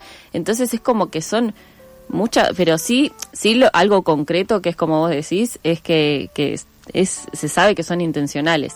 ¿Para qué? No se sabe, pero realmente las personas que lo están atravesando y que lo están que están duelando sus pérdidas y todo, es como no saben a quién culpar. Entonces es re feo eso también, como ese como que agrava más todo también, porque no tener a nadie, o sea, es como están enojados, están tristes y no saben con quién. Es como, pero sí se sabe que esto es rarísimo, que de repente eran 5 focos en un día que hacía 40 grados de calor y ráfagas de viento, y se dan todas las condiciones para que se prenda, y de repente había 5 focos. Entonces es como, creo que también la peli busca justamente por ahí no responder todas las preguntas porque no las tenemos, no tenemos las respuestas, pero sí plantearle al espectador que se plantee esas preguntas de, che, ¿por qué pasa esto? ¿Qué es lo que pasa? Y creo que a partir de ahí la idea es que se debata, ¿no? Del tema, que se hable. Entonces, bueno, como que la peli un poco busca eso también. Vos, te voy a sacar un poco de la película para preguntarte algo sobre tu militancia. Vos, no sé si seguís militando, pero lo hiciste o lo haces en el colectivo, en un colectivo en Mar del Plata. Vos vivís en Mar del Plata, sí, en yo este soy de momento. Mar del Plata. Sí. En el colectivo audiovisual feminista de Mar del Plata. ¿Cómo fue o es esa experiencia? ¿Querés contarnos un poco? Bueno, igual el colectivo de Mar del Plata después nos agarró la pandemia y un poco ahí decayó, pero bueno, yo creo que la militancia feminista igual es algo que nos atraviesa en todo lo que hacemos y en cada momento de nuestra vida, pero bueno, en sí creo que está atravesado completamente. Todas las producciones que he hecho están atravesadas por una mirada feminista. Lo mismo, también la elección del equipo, como bueno, esto que te decía hoy, como que esta película realmente que esté nuestra mirada en la peli y tratar de elegir las cabezas de equipo que sean mujeres y disidencias. Creo que eso es importantísimo también. Entonces, de alguna manera sí, la militancia siempre está, depende, o sea, si bien esta no es una película que vos digas de género, ponele, pero que habla de feminismo, o sea, tengo documentales que hablan particularmente de feminismo, pero así todo está atravesada igual, porque también elegimos esto de las entrevistadas también tiene mucho que ver, como como darle voz también a las mujeres y disidencias, y creo que eso es algo, una decisión también que es parte de una militancia también. ¿Qué día están en el Gomón Mail? ¿Les han confirmado? El martes 10 a las 20 horas. Perfecto, entonces el martes 10, este martes, sí, a las 8 de la noche, se va a estar abrazando la Patagonia allí en el Gomón. Muchas gracias, May. Bueno, gracias. Era May Villagra, directora de Abrazando la Patagonia. Repetimos, sí, en el Gomón este martes 10 a las 8 de la noche. Now, when it comes to you and us, I have a few unanswered questions. So, before this tale of bloody revenge reaches its climax, I'm going to ask you some questions, and I want you to tell me the truth. However, therein lies a dilemma. Because when it comes to the subject of me, I believe you are truly and utterly incapable of telling the truth, especially to me, and least of all, to yourself. And when it comes to the subject of me, I am truly and utterly incapable of believing anything you say. How do you suppose we solve this dilemma? Well, it just so happens I have a solution. Nunca fuiste al cine. Nunca fuiste al cine. Bueno, estamos escuchando la banda sonora de Kill Bill porque volvió a los cines en versión hiper, súper extendida y carita la entrada también, dicho sea de paso. Pero recién Blasito nos estaba contando algo muy interesante sobre la banda sonora. No, obviamente una de las cosas que más uno ama de Kill Bill y de muchas de las películas de Tarantino, pero creo que especialmente Kill Bill es su banda sonora. Y que yo tengo descargada de cuando uno se descargaba discos de internet enteros, porque no existían las plataformas, te comprabas el CD en ese momento o lo descargabas pirata. Y ahí lo descargué y comprobé buscando meter esta canción, o sea, elegir una canción de toda la banda sonora. Escuchamos recién a Meiko Kashi haciendo Urami Bushi, parte de una de todas las escenas memorables que tiene Kill Bill. Y hay algunas canciones que no aparecen en plataformas, que están como en gris, como que se ve que no tienen derechos o bla. Y bueno, eso es lo bueno de la piratería y no entregarse a las plataformas, ¿no es cierto? También pueden ver nuestra entrevista al David en YouTube, que hemos hablado sobre el tema. Bueno, ¿qué les pareció? Bueno, yo nunca la había visto, esta versión. Nunca vi en el cine Kill Bill, o sea, yo soy una niña. Tenía 5 años cuando salió Kill Bill. Yo también. No tenía 5 años, pero no la vi en cine. Entonces, fue como toda una experiencia. Además, siento que es una película que la gente estaba dragueada de Kill Bill, o sea, gente con remeras amarillas. ¿A dónde la viste? La vi en el Abasto. Un cine gigante, repleto, 9 de la noche, 1:30 de la mañana salimos todas. ¿Qué me pasa con esta versión extendida, con esta versión de Tarantino? Que no me cambió tanto. Yo pensé que me iba como a sorprender los cambios y lo que fuese. Como que para mí el cambio más grotesco es el de la animación. Que se me hizo larga, o sea, como que entendí claramente por qué está editada. Exacto, sí. Porque me pareció larguísimo. Totalmente de acuerdo. Y no suma, es esto, es en la escena en que se ve la historia de la niñez de Orenishi, el personaje de Lucy Liu. Se extiende más allá de la escena en que matan a sus padres, ¿no? Claro. Y se ve en la adolescencia cómo ella toma venganza. Y es una animación, una animación, digamos, una continuación de esa animación que dura como, no sé, 5, 7, 8 minutos. Es realmente muy larga. Y sí, para mí te das cuenta que la película no le hace falta, para mí no le aporta nada. Es como esas versión extendida que en general lo que quedó afuera, por algo quedó fuera. Era cuando comprabas el DVD y decías, bueno, a ver, claro, recorte. Pero bueno, está bueno. Para mí es fanservice y lo banco en ese sentido. Es como, bueno, te doy esto que se hizo en su momento y que nadie lo vio, tomá, miralo, disfrutalo, abrazalo.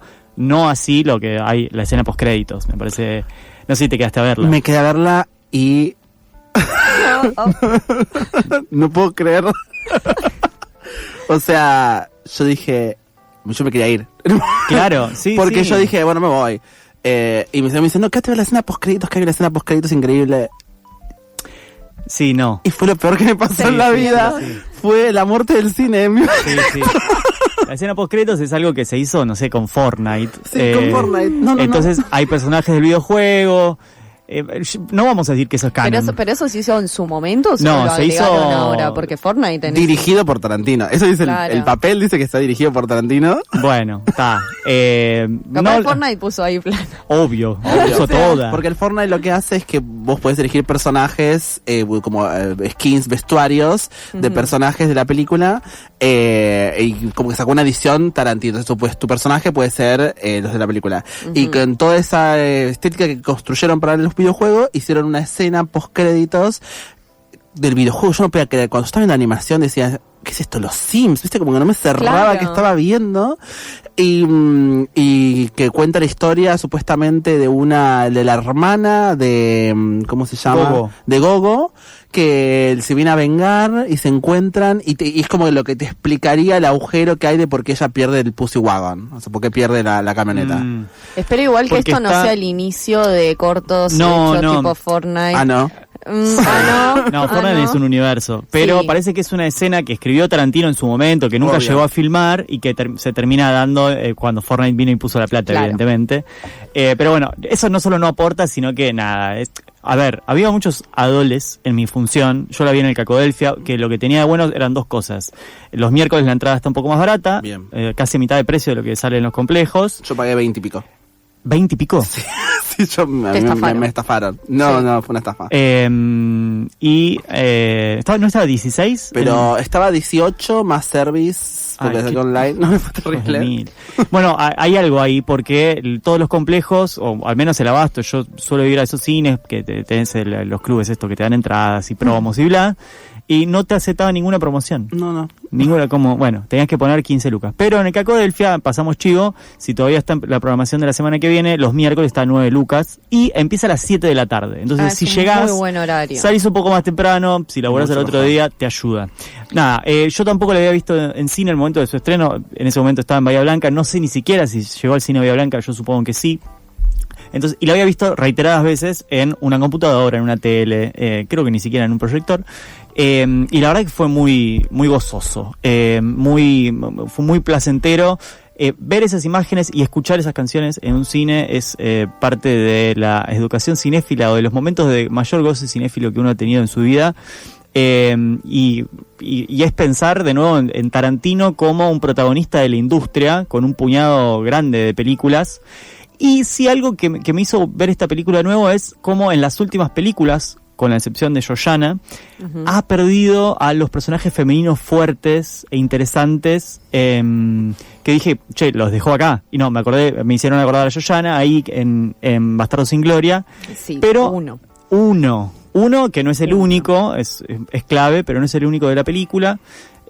O sea, compite mucho con otros. Y después queda, por ejemplo, el personaje de Margot Robbie que en Once Upon a Time in Hollywood, que para mí es muy pobre en ese sentido, en el sentido de personajes femeninos, protagónicos, fuertes, y con ese nivel de agencia que tenían Uma Thurman, o sea, vamos a decir las buenas y las malas, aunque eran todas asesinas.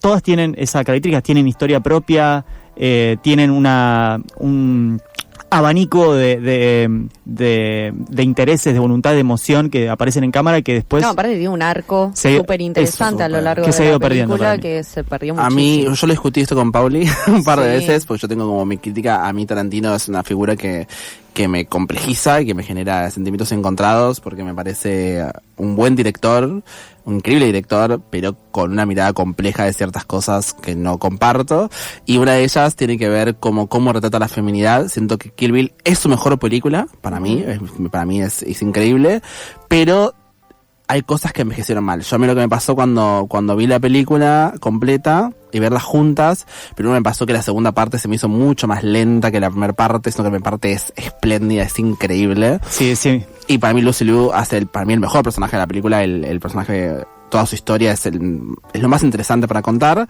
Pero después tenés un personaje negro de Bernita que no sabes su motivación, no sabes nada de ella, o sea, que es básicamente eliminada al principio de la película, como para que entiendas el contexto de esa rabia y esa venganza y esa furia, pero que desaparece, ¿no? Entonces, me parece complejo. A mí me pasó que, por ejemplo, la escena, spoileando, Kill Bill tiene 20 años, vayan a verla, spoileando la escena del que llegando al final, donde ella se entera de su embarazo en el cuarto de hotel, a mí se me derrumba un poco el feminismo, porque me pareció una escena como de esto de conectar entre mujeres a través de la maternidad. Me parece que es un look que se entiende hace 20 años, pero que en la actualidad está absolutamente, para mí, de modé, como una crítica muy fuerte a ese tipo de decisiones, de plantear como una especie de sororidad entre mujeres por el hecho de que entiendas de que porque yo soy madre me perdonás la vida. Son asesinas. Claro. O sea, ¿cuál es? O sea, ese tipo de cosas siento que son las que más me descolocaron de la segunda parte, y que creo que envejecieron un poco mal, y que eso es su mejor. Y después para mí lo perdió esa mirada sobre la feminidad y ese lugar que tienen las mujeres en sus películas, absolutamente. Y hoy en día, para mí, su retrato de la feminidad está muy atravesado porque creo que es una persona un poco machista. Dijo un poco. Un poco por ser buena. Sí, porque nos gusta por entender que es un hombre de su época. Pero digo, es una persona compleja y que eso se expresa en cómo retrata la feminidad. Y que vimos el nombre de Harvey Weinstein muy grande ahí. Eso fue terrible. Yo me di vuelta y le pegué un codazo a mi amigo y le dije, Dios. Bueno, esto fue Kill Bill por Nunca Fuiste al Cine. Quédense porque queda un pedacito de programa muy importante. Tenemos muchas cosas todavía. Hola, ¿te gustó? Lindo, ¿no? Está un poco saturado de medios, pero igual anda bien, ¿no? ¿Te gustó? Lindo. Bueno, esto es lo mínimo que te va a pasar. Te van a pasar una serie de cosas medias raras. Vos cuidate, portate bien, no hagas cosas raras, porque yo soy medio experto en torturar a la gente. ¿Sabías? Sí, soy de Escorpio. Bueno. Chao, lindo. Chao, como mínimo.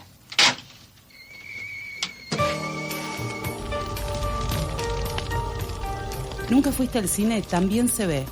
Búscanos en YouTube y ponele cara a los mejores momentos del programa.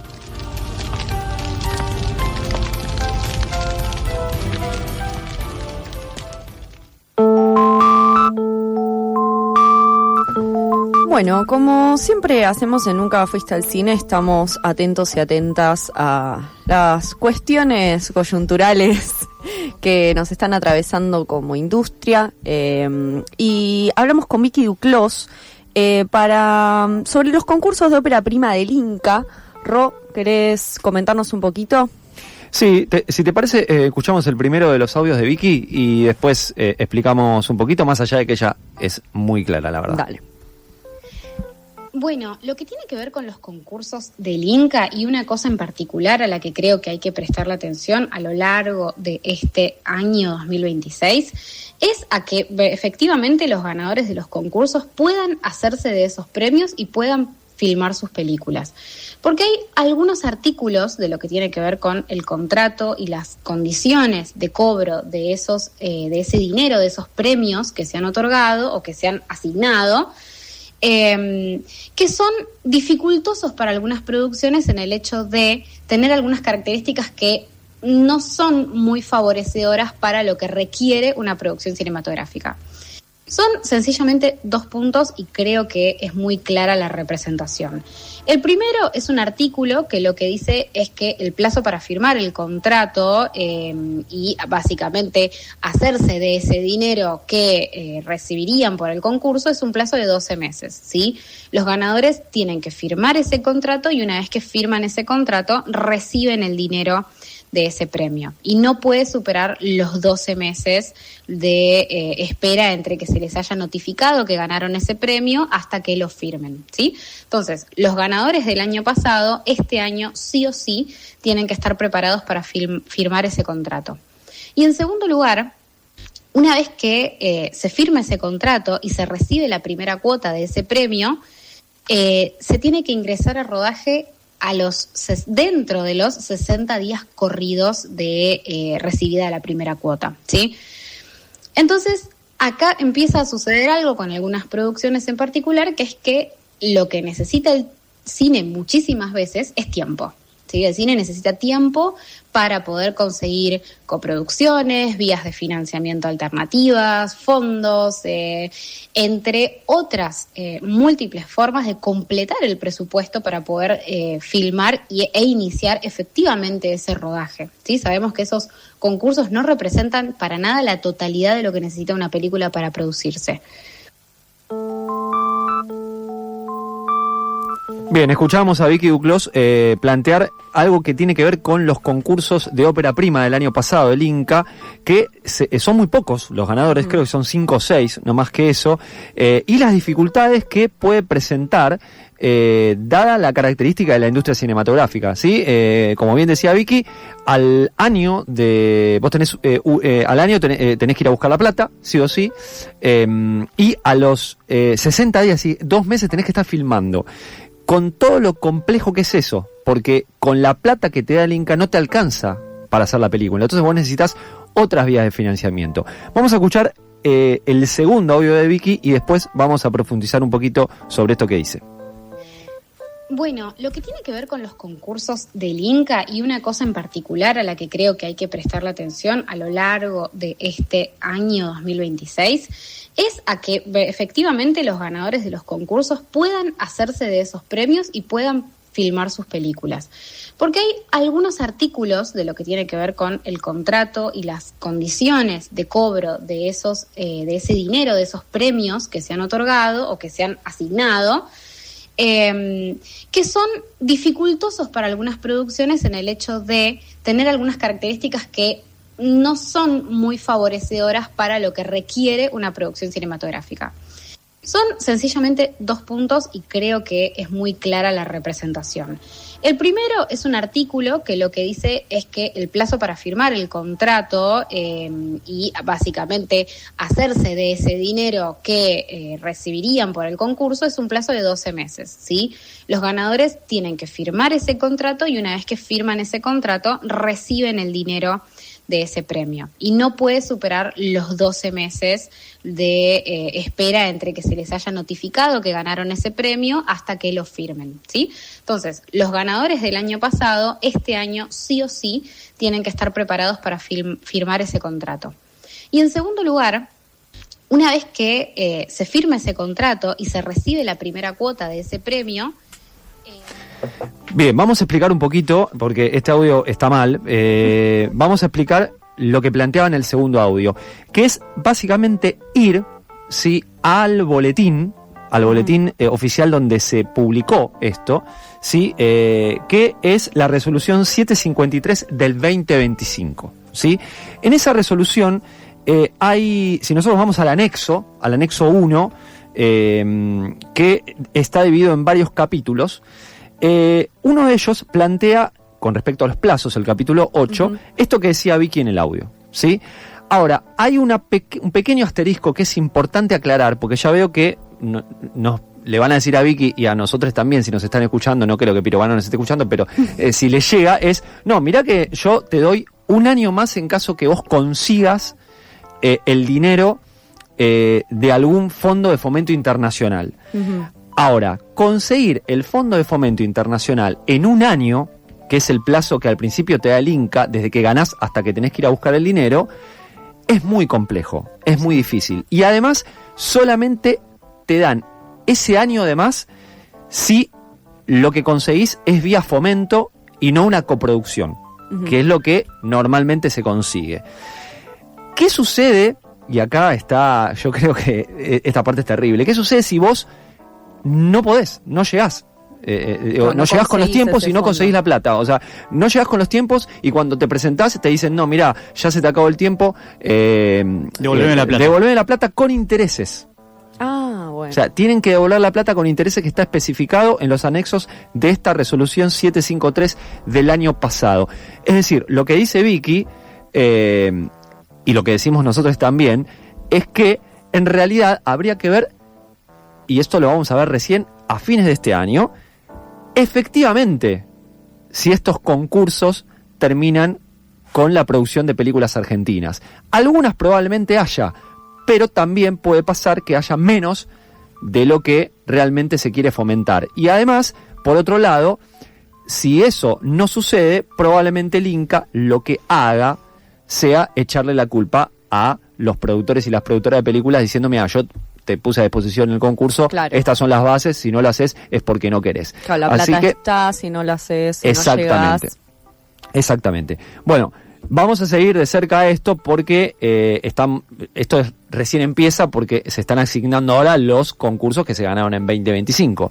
Sí, se están empezando a asignar. Entonces, bueno, vamos a ver cómo sigue esto, ¿sí? Le mandamos un abrazo a Vicky, recomendamos su podcast Sucesos Argentinos, en donde dice, entre otras cosas, estas cuestiones, así que vayan ahí y si alguno quiere, lo puede chequear en Google, pone Resolución 753-2025, concursos Inca, y se va a encontrar con eso. También conduce el programa Clase B, si no me equivoco, en la radio .0. Si la googlean también lo van a poder encontrar ahí. Bueno, esto fue el fugaz informe sobre los concursos de ópera prima del Inca, que nos ha dado tantas grandes películas, y bueno, estamos en tiempos complejos. Ya seguimos.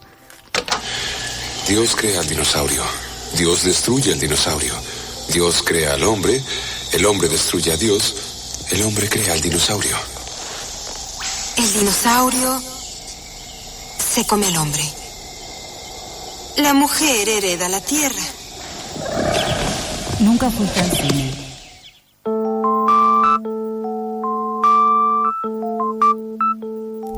Bueno, y en este último bloquecito vamos a hablar de la película del momento, podríamos decir, la película argentina del momento, que está Martel yendo por todos lados. Esperemos que venga para estos. Te esperamos acá, Lucrecia.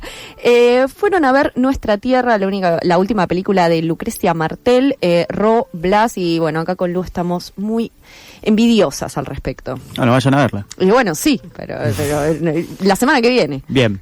Algunos comentarios. Es una película para quizás dedicarle un poco más de tiempo. Nos quedó hacia el final del programa. Vamos a meternos en la película con su secuencia de apertura. Comienza casi como un anuncio de lo que va a ser el resto de la película.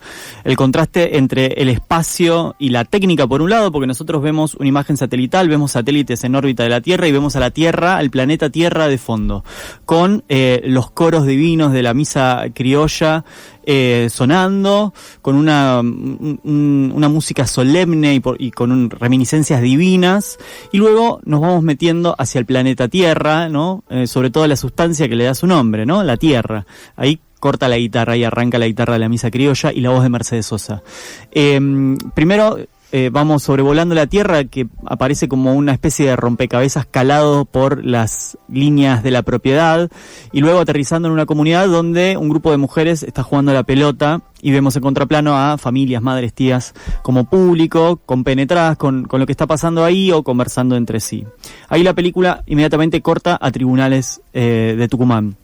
Se está llevando adelante el juicio contra José Valdivieso, Luis Humberto Gómez y Sergio Amín por el asesinato de Javier Chocobar, integrante de la comunidad Chuchagasta, un pueblo de Aita que habita el Tucumán en este momento, hace mucho tiempo. Chocobar fue asesinado en el 2009, el 12 de octubre de 2009. En la misma sala que se está desarrollando el juicio se pueden observar asimismo otros contrastes, ¿no? Como no solo por la sentencia, porque tenemos a la comunidad chucha ahí, a muchos familiares y a fiscales, jueces, abogados, a los acusados, sino sobre todo por el uso del lenguaje y las estrategias jurídicas. Los acusados, dos de ellos son canas, ¿no? Con una trayectoria policial bastante oscura, uno de ellos sobre todo, buscan hacerse de este lenguaje, usarlo a su favor, atropellando un poco a los integrantes de la comunidad, aun cuando la carga finalmente se demostró que estaba bastante en contra de ellos. Pero ahí ya se empieza a ver algo de la violencia simbólica que se da, y me parece de algo que es el racismo que denuncia la película en primera plana, y como en toda la película y en general en las películas de Lucrecia Martel, mostrándolo, evidenciándolo, no diciéndolo, sino mostrándolo. Después, la película no se queda solo en eso, no expone a los Chuchagasta solo como víctimas o como agentes solo en tanto denunciantes, sino que repone Martel en la película el archivo de los Chucha. Va tejiendo foto a foto un relato oral de las familias de la comunidad. Nosotros vemos fotos fijas y escuchamos los relatos en voces de los protagonistas. Conocemos ahí la vida de las comunidades de Aita, su vestimenta, sus filiaciones políticas, sus fiestas, sus historias, sus anécdotas. Hay una curiosidad acá, porque la revisión del archivo familiar fue en los últimos 10, 15 años un recurso narrativo bastante privilegiado en el cine documental argentino, y tendríamos que hurgar mucho en esas películas para encontrar algún pueblo originario, ¿no? En esos archivos. Generalmente lo que vemos ahí es el archivo de las familias de la clase media argentina, porteña fundamentalmente, o de las grandes ciudades, Córdoba, Rosario, Buenos Aires, que tuvieron acceso a una cámara filmadora en los 80, 90 y pudieron registrar su propio archivo. Pero es curioso ver, y algo me parece que es algo que propone Nuestra Tierra, es no solo algo que está en un folleto que lo traje acá para que veamos y que repartían en la función de prensa, ¿no? Como quién tiene derecho a documentar su propia historia y su propia existencia, con esto de las disputas de tierras que hay históricamente entre pueblos originarios y los estados y los privados que demandan su propiedad. Esto me recuerda a Senda India, por ejemplo, que entrevistamos a la directora acá, o esta cuestión también del registro, exactamente, ¿no? De encontrar el registro, de tal vez registro que no estamos muy acostumbrados a ver, material de archivo que no se está acostumbrado exactamente. a ver. Y hay una línea ahí entre quienes tienen derecho a construir un propio archivo, quienes tienen derecho históricamente en la construcción de esta nación, a construir su propia memoria, ¿no? Porque sin archivo, la memoria, está bien, hay una memoria oral, pero con las dificultades que tienen los pueblos originarios para conservar sus tierras y bueno, acá en este caso costando vidas de comuneros, es importante que ese archivo se preserve. Y es importante que ese archivo también aparezca en el cine argentino, ¿no? Porque hay algo que dice Martel en la charla después de la película, que es esto no tiene que ver con la colonia. La colonia ya pasó, pero Argentina se construyó con ellos adentro. O sea, no con ellos adentro, porque es parte del problema, pero nosotros construimos esta patria hoy y esta nación hoy en día y estamos dejándolos afuera de alguna manera. Entonces es como...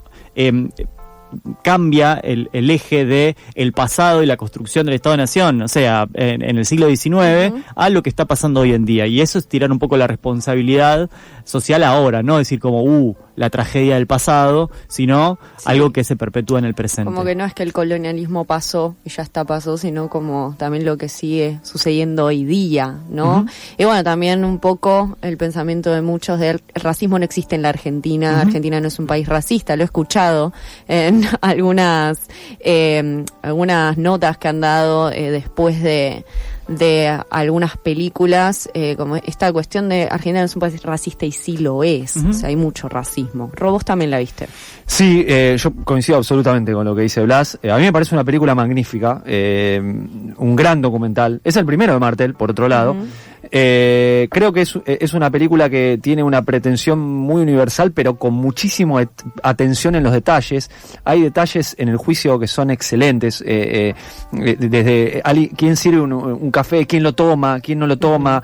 Es eso por un lado. Después, con respecto al archivo, que el archivo es trascendente en la película y es trascendente incluso en el argumento de la defensa para intentar zafar, porque la defensa lo que le dice es: el video, vos no tenés la parte del video donde yo disparo, no la tenés, no tenés este archivo, no tenés el archivo que pueda defenderte, es decir, hay una ausencia de archivo, incluso como meollo de la cuestión que resolvería el juicio, que igualmente se termina resolviendo por ausencia de ese archivo a favor de los pueblos originarios. Y por otro lado, para cerrar ya, porque nos queda poco tiempo, cuando salí del cine me quedé pensando en algo que leí cuando vimos 1985, ¿sí? Que una de las críticas que leí por ahí y coincidí es que en 1985 no aparecía, si bien es una ficción, había una suerte de banalización del mal porque no aparecía la palabra de los genocidas, ¿sí? Porque en el juicio no hablaban. Acá Martel no tiene ninguna concesión con eso. Ahí, ¿sabes qué? Sí, perdón, seguí. No, eso.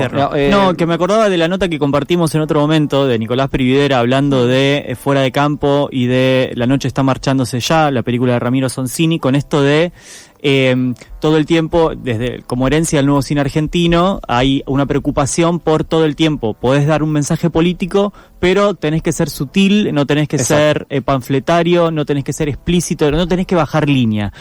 Prividera dice, en el momento en que la derecha llega al poder en todo el mundo, gritando, puteando y haciendo todo lo que está haciendo, ¿por qué nosotros tenemos que ser los sutiles? Y acá me parece que Martel, de alguna manera, no es que deja la sutileza, porque la película está...